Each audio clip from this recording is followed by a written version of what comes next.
ظاہر دشمن نے ایک مرتبہ پھر بزدلانہ وار کیا ہے. چائنا پاکستان دوستی کی پیٹھ میں ایک مرتبہ پھر چھرا گھونپا ہے. چائنا پاکستان دوستی کو نقصان پہنچانے کی ناکام کوشش کی ہے. کل ایک خودکش حملہ ہوا جس میں ایک پاکستانی اور 5 چینی باشندے جاں بحق ہو گئے ہیں. یہ بہت ہی ایک خوفناک خودکش حملہ تھا جس میں حملہ آور نے اپنی ایکسپلوزیو خودکش دھماکہ خیز مواد سے بھری گاڑی اس گاڑی میں ٹھونس دی جس میں چائنیز انجینئر سوار تھے جو کہ اسلام آباد سے Dasu hydro electric power project پر کام کرنے کے لیے جا رہے تھے.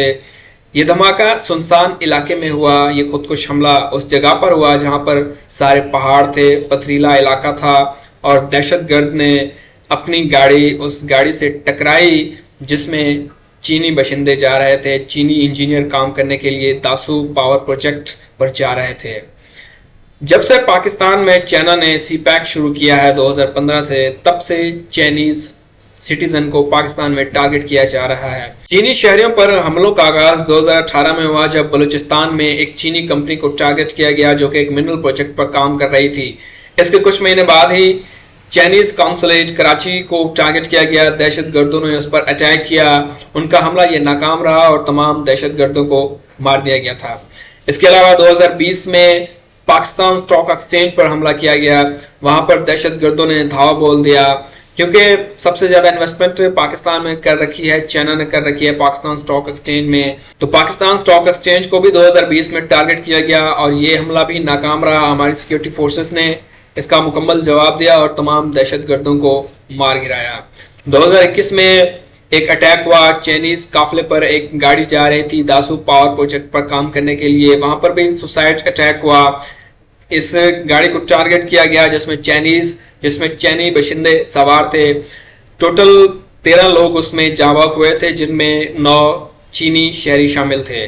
2022 میں پھر اٹیک ہوا کراچی یونیورسٹی میں جس میں 3 جو چائنیز ٹیچر تھے جو کہ اپنی چائنیز لینگویج سکھا رہے تھے, پڑھا رہے تھے, وہ اس خودکش حملے میں مارے گئے تھے.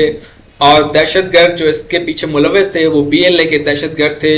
اس کے علاوہ 2023 میں بھی گوادر میں چینی باشندوں کو ٹارگٹ کیا گیا لیکن یہ حملہ بھی ناکام رہا. ہماری سیکیورٹی فورسز نے اس حملے کا منہ توڑ جواب دیا اور تمام دہشت گرد مارے گئے تھے. اور ابھی 2024 میں یہ اٹیک ہوا ہے جس میں 5 چینی باشندے جاں بحق ہوئے ہیں. چائنا نے اس کی پرزور مذمت کی ہے. پاکستان سے مطالبہ کیا ہے کہ پاکستان اس کی انویسٹیگیشن کرے اور اس حملے کے پیچھے جتنے بھی ملوث لوگ ہیں, دہشت گرد جو ملوث ہیں اس حملے میں, ان کو پاکستان عبرت کا نشان بنایا ہے, ان کو سزائیں دی جائیں. اس حملے کے ہوتے ہی پاکستان کے وزیر اعظم شہباز شریف نے چینی ایمبیسی کا وزٹ کیا, ان کے ساتھ تعزیت کی اور اس عزم کو دہرایا کہ ہم دہشت گردی کے خلاف ہیں, ہم دہشت گردی کو شکست دیں گے اور اس حملے میں جو ملوث لوگ ہیں ہم ان کو نہیں چھوڑیں گے. پاکستان کے جو انٹیریئر منسٹر ہیں محسن نقوی, انہوں نے بھی چینی ایمبیسی کا وزٹ کیا اور تعزیت کی چائنیز کے ساتھ اور یہ پیغام دیا کہ ہم دہشت گردوں کو کسی صورت نہیں چھوڑیں گے.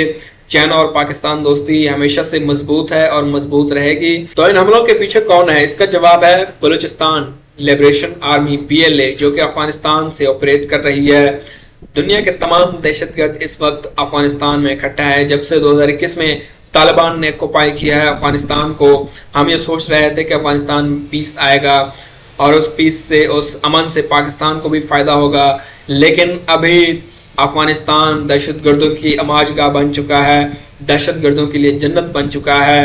چاہے وہ TTP ہو, چاہے وہ BLA ہو, چاہے وہ را کے کرندے ہوں, اور را بھی وہاں سے ابھی آپریٹ ہو رہا ہے. BLA کو ڈائریکٹ وہ پیسہ دے رہے ہیں, سپورٹ کر رہے ہیں. BLA کے جو کرندے ہیں ان کو ٹرین کر رہے ہیں اور پاکستان میں بھیج کر پوری دہشت گردی کروا رہے ہیں.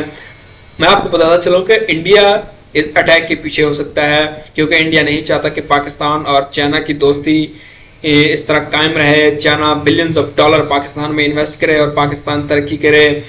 سی پیک پاکستانی معیشت کا بیک بون سمجھا جاتا ہے اور اس میں چائنا نے بلینز آف ڈالر انویسٹ کر رکھے ہیں. انڈیا نہیں چاہتا کہ پاکستان سی پیک کے ذریعے ترقی کر جائے, پاکستان کا گوادر پورٹ آپریشنل ہو جائے جو کہ انٹرنیشنل پورٹ یہ بن جائے تو پاکستان کی اہمیت میں اضافہ ہوگا. ابھی ہم ریسنٹ دہشت گردانہ واقعات کو دیکھیں تو 16 مارچ کو ایک خوفناک حملہ ہوا, بلاسٹ ہوا سوسائڈ, جس میں پاکستانی چیک پوسٹ کو نشانہ بنایا گیا جس میں ہمارے 7 جوان شہید ہو گئے تھے. 18 مارچ کو پھر پاکستان نے افغانستان کے اندر